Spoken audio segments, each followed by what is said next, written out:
Okay, so first things first, I'm going to do something new in this video. I've done a couple of these Helldivers 2 loadout videos, and they both followed the same format. Loadout, breakdown, gameplay, outro. I'm not happy with this. And it's not that I want to be the greatest Helldivers 2 YouTuber ever. I'm watching myself age. All the good times are in the rear view. And like many of you, I didn't ever do anything important ever. This has to be good. So I'm changing the way I make these videos at great cost to my personal time. Okay, that got a little personal. Can we just do the loadout now? It's Squid's, by the way. It's a Squid loadout video. The Illuminate are fairly simple. They only have 5 enemy types. Well, 6 if you count the Tesla towers. Oh, I hate those. Starting off in the primary slot, we will be running the double-edged sickle. This thing, ooh. It mows down the vote list so well, and overseers, and watchers. It'll even take down a harvester with some patience. Don't get me wrong, it has drawbacks. But the fire damage can be mitigated by stimming and diving. The heart booster will also help. And last but not least, fire-resistant armor is a must for this gun. It's really useful for taking down shields. Oh, yeah, they have shields, by the way. The Illuminate, they have shields. Specifically, warp ships found at outposts and harvesters. And you'll have to take them out if you want to destroy those particular targets. The fact that it has unlimited ammo is nice too, but it does seem to eat up stim, so keep that in mind. The grenade pistol. It will live in our hearts and in our secondary slot. It is the answer to all life's little problems. First of all, it kills those damn dirty Tesla towers. Those things are... Oh, no, I'm not going off on a Tesla tower tangent. I promised my wife I wouldn't do this again. Shields. Warp ships in the air dropping off squids don't have shields, but the ones on the ground do. I don't know why. When you shoot down the shields, they stay down for a few seconds and then come back up. That gives you the opportunity to put a grenade in the door and blow it up. Same applies to harvester shields. Shoot either down with the double edge until it collapses and then do what you need to do. The grenade pistol can also blow up these things. Just don't stand too close. Keep in mind you're pretty limited on shots with this, and with it being so damn useful, you will run out of ammo. Luckily, Squid maps are covered in ammo pickups, so keep an eye out for these. When you see them, grab them.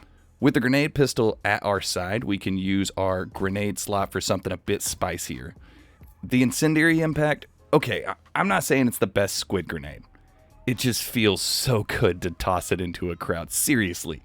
Get some voteless to chase you through a bottleneck and then turn around and throw one of these at them. You're welcome.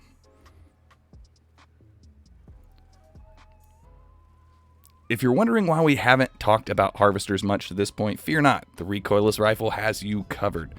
After dropping their shields, one shot to the eye or the part of the leg that meets the body puts them down for a very long nap. The other purpose it serves is to kill warp ships in the air. One shot to the bottom circle and those things are falling out of the sky.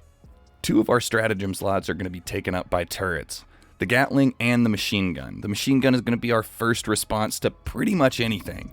Mainly because it has a quicker cooldown, so we'll save the Gatling turret for when we really need it. Also because the Gatling turret is a bit bloodthirsty. Be careful about where you put those. They don't stop firing before addressing new targets, giving them a nasty habit of sweeping past you and team wiping you in less than a second. It's not their fault though, their mommy loved them too much. Look, these turrets do work on the Squid front. About to take down an encampment? Toss this little guy in the center and give him some time to cook. Getting chased? Throw one in front of you and run past it. Got voteless swarming an objective? Not anymore. We want to avoid using 2 turrets at once unless we're defending an objective or extracting. We always want to have a turret ready, so staggering them, using them one at a time, will let you have one ready more often. We only have one stratagem slot left, and we're going to be using it as our get out of jail free card. The orbital laser is so good.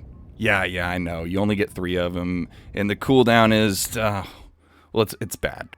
But it's so powerful and versatile that if you're only taking one real strat that isn't support weapons or sentries, do you want to be the guy that brought the Eagle Strafing Run, or the guy that brought the Golden Shower of Lady Liberty? Look, it destroys warp ships on contact, throw it in the middle of an encampment, and it's just gone in seconds. It also crowd clears, mowing down hordes of Voteless and Overseers, meaning it can get you out of trouble at extraction or anywhere else you're overwhelmed while holding a defensive position. As for armor, we're going to be running the lighter of the 2 armors from the Freedom's Flame Warbond. This armor right here, this one. Light armor is going to give us the stamina advantage we need to hit targets fast and get out fast. And it also will mitigate the damage from our double edge and our incendiary grenades. When we put it all together, we have a combination of fast hit and run assault and defense that will make frying calamari a breeze. I'm going to put in some uninterrupted gameplay footage at the end of this video, but before we get to that, this video took significantly longer to make than any of my previous videos. Please consider liking this video and subscribing to the channel. It would mean the world to me. Thank you, Helldiver, and I will see you in the extraction zone.